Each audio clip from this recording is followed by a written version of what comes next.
Soalan pertama yaitu jelaskan tentang definisi, perkembangan, dan istilah-istilah pada sistem kendali otomatis. Definisi sistem kendali otomatis yaitu sistem kontrol umpan balik dengan acuan masukan atau keluaran yang dikehendaki dapat konstan atau berubah secara perlahan. Dengan berjalannya waktu dan tugas utamanya adalah menjaga keluaran sebenarnya berada pada nilai yang dikehendaki dengan adanya gangguan. Pemakaian sistem kontrol otomatis dalam segala bidang keteknikan masa kini semakin banyak dipakai. Hal ini disebabkan sistem kontrol otomatis mempunyai banyak keunggulan dibandingkan dengan sistem kontrol konvensional atau manual, yaitu dari segi kecepatan, ketepatan, dan pemakaian tenaga manusia yang relatif lebih sedikit. Ada beberapa di antaranya adalah kontrol suhu ruangan mobil secara otomatis. Dalam sistem kontrol otomatis terdapat elemen-elemen penyusun yaitu sensor, controller, dan aktuator.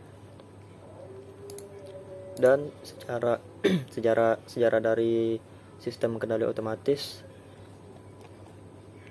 Pada awalnya penggunaan teknik pengendalian secara otomatis ini adalah lahir pada pengembangan mekanisme yang mengatur pelampung mulai kira-kira 300 sebelum Masehi sampai 1 Masehi di Yunani, dan kemudian dalam perkembangannya digunakan sistem berumpan balik yang pertama di Eropa.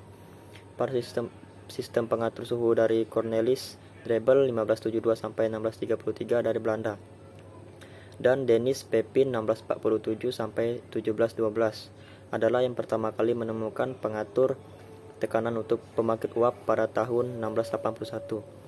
Pengatur tekanan ini bentuknya mirip dengan pengatur keselamatan atau safety regulator pada katup pemasak bertekanan atau pressure cooker.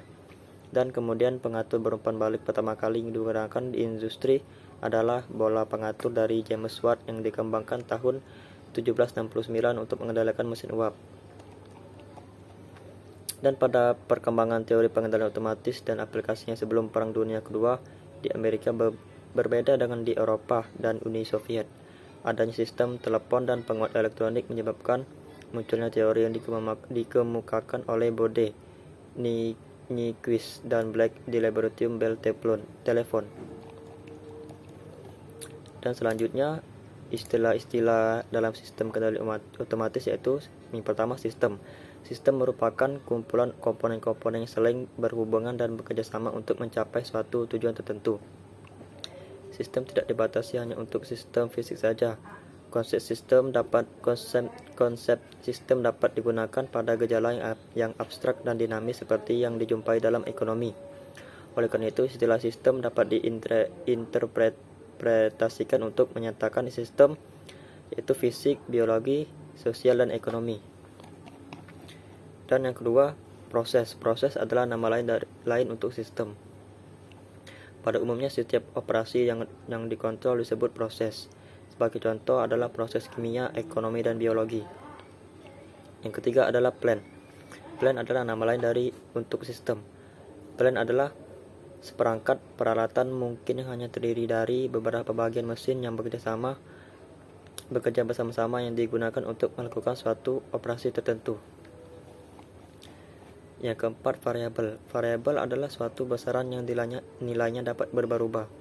Variabel dapat diklasifikasikan menjadi masukan, keluaran, dan parameter.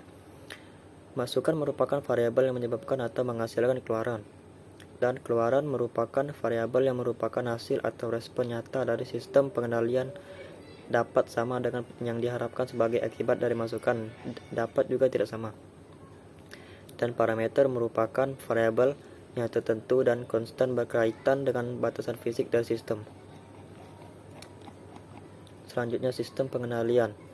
Pengendalian atau kontrol adalah upaya yang dilakukan untuk mencapai kondisi yang diinginkan pada sistem fisik dengan mengubah-ubah variabel tertentu yang dipilih. Pengendalian dapat juga berarti mengukur nilai dari variabel sistem yang dikontrol dan menerapkan variabel yang dimanipulasi ke sistem untuk mengoreksi atau membatasi penyimpangan nilai yang diukur dari nilai yang dikehendaki. Yang keenam, controller. Controller adalah komponen dalam sistem pengendalian yang menghasilkan sinyal kontrol. Yang ketujuh, sistem pengendalian umpan balik. Sistem pengendalian umpan balik adalah sistem yang cenderung mempertahankan suatu hubungan yang telah ditentukan antara keluaran sistem dan masukan acuan set point. dengan membandingkan keduanya dan menggunakan perbedaannya sebagai sinyal kontrol. Pada sistem pengendalian pembalik, keluaran sistem berpengaruh terhadap aksi pengendalian. Dan kedelapan, sistem pengendalian sekuensial. Sistem pengendalian sekuensial adalah sistem yang melakukan beberapa operasi secara otomatis step by step yang bersama dengan aturan atau yang telah ditentukan. Dan sistem pengendalian proses merupakan sistem pengendalian otomatis di mana keluarannya adalah suatu variabel seperti temperatur, tekanan, aliran, dan level cairan atau pH.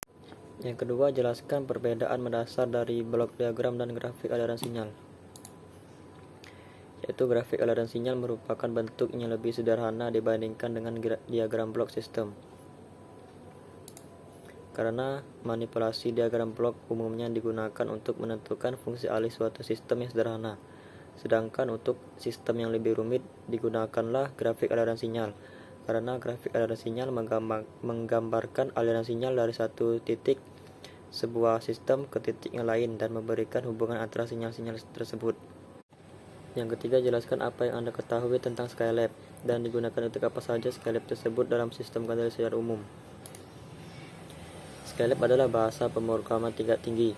Sebagian besar kegunaannya didasarkan pada seputar kemampuan menspesifikasi banyak komputasi dengan sedikit baris kode. Skylab melakukan hal ini dengan mengabstraksi tipe data primitif kepada matriks ekuivalen menurut fungsinya. Skylab memiliki kesamaan fungsionalitas dengan MATLAB, tetapi tersedia untuk diunduh tanpa biaya lisensi. Program ini memungkinkan pengguna untuk melakukan komputasi pada cakupan luas operasi-operasi matematika dari operasi yang relatif sederhana seperti perkalian hingga kepada operasi tingkat tinggi seperti korelasi dan aritmatika kompleks. Perangkat ini sering digunakan untuk proses sinyal, analisis statistika, perbaikan gambar, simulasi dinamika fluida, dan lain-lain. Untuk digunakan untuk mengetahui grafik sinyal pada saat disimulasikan.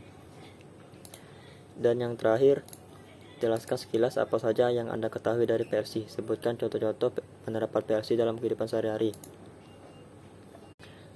PLC itu merupakan komputer khusus untuk aplikasi di industri, digunakan untuk memonitor dan mengontrol proses industri untuk menggantikan hardware control atau rangkaian relay atau kontraktor, dan memiliki bahasa pemrograman sendiri.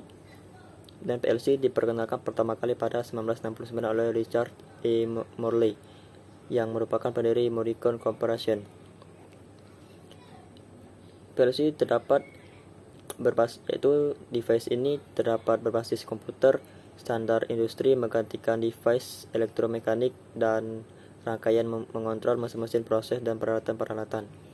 Dan pemrograman dahulu memerlukan alat pemrograman khusus untuk setiap vendor. Kalau sekarang PC dengan software berbasis Windows.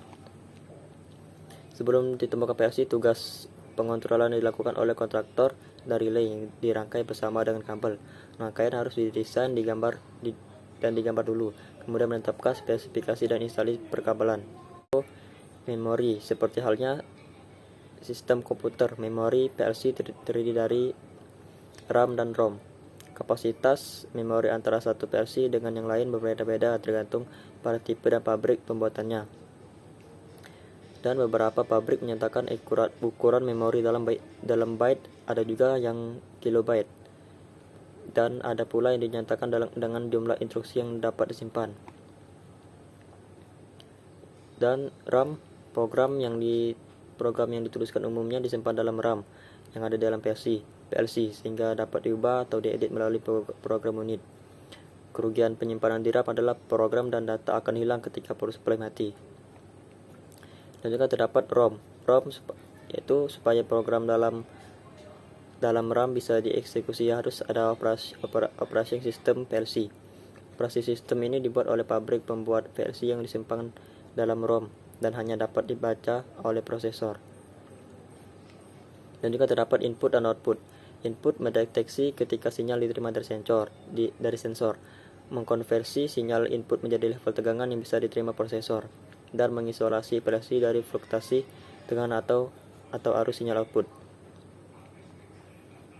Contoh-contoh dalam aplikasi yaitu manufaktur otomotif, pabrik semen, pengendali lift, evaluator, pengairan atau irigasi, pengendali pembangkit listrik, penggilingan, mesin giling, pengontrol lalu lintas, sistem keamanan, pengendali robot, dan pabrik minuman ringan.